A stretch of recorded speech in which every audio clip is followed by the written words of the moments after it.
This is a presentation of acetylcholine by Liam and Natalie. So I'm going to talk about the function of acetylcholine.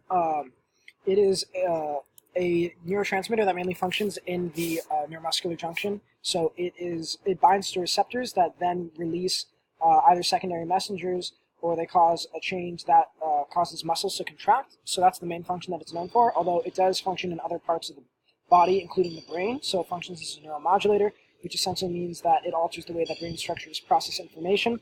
But scientists don't know too much else about it, which is why it's mainly known for its function in the neuromuscular junction, but it does work outside of that part of the body as well.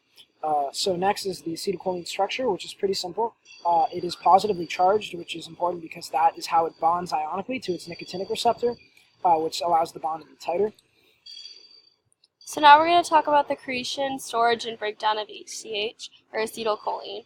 So acetylcholine is synthesized at the synapse terminal by an enzyme called choline acetyltransferase.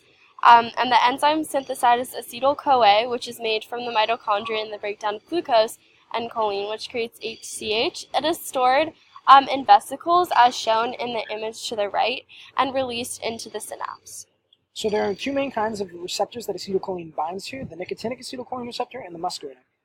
So the nicotinic one is responsive to nicotine, and its structure is a ligand-gated channel.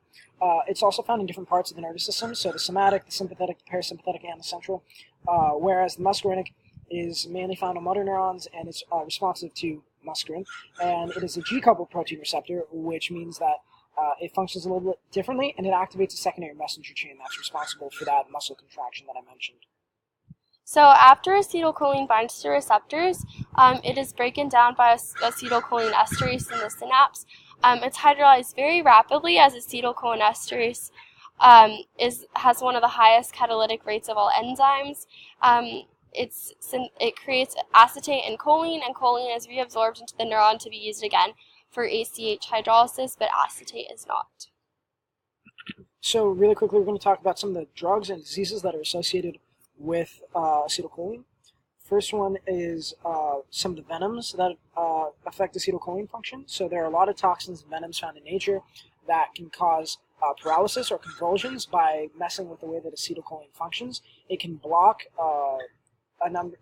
there are a number of different ways in which it can block the function by binding to the receptors. So, for example, one would be curare, which is a plant extract. On the right, you can see a photo of somebody using a blow dart that's tipped with curare to hunt. And the reason why it's so effective is because it's a muscle relaxant. It is a competitive antagonist that binds to where acetylcholine needs to bind on the nicotinic receptor, which then blocks the acetylcholine from binding, and then the muscles can't contract. So on the right, you can see a graph of the action potential difference between a normal membrane potential and one that's affected by curare, and that's about all there is on that. But in fact, some of these drugs can actually be used beneficially in smaller doses because they can treat heart conditions and eye problems because those are affected by muscles.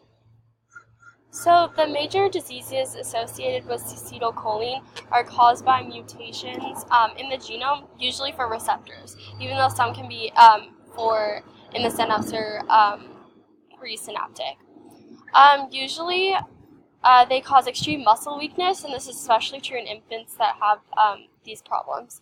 So one example is myasthenia gravis, and it is caused when there is a genome that creates antibodies to the nicotinic receptors, so the sodium ions cannot flow through and the message cannot be moved to the next neuron, which means that the muscles are very weak in that area. It usually causes droopy eyes and inability to move certain muscles. This is especially true in infants, as I said, and causes them to lose many of the steps to basic motor functions, sitting, eating, and other things. Okay, just lastly, one little fun fact was that acetylcholine was the first neurotransmitter that was ever discovered by researchers, and that is all we have. So thank you very much, and then there's our bibliography.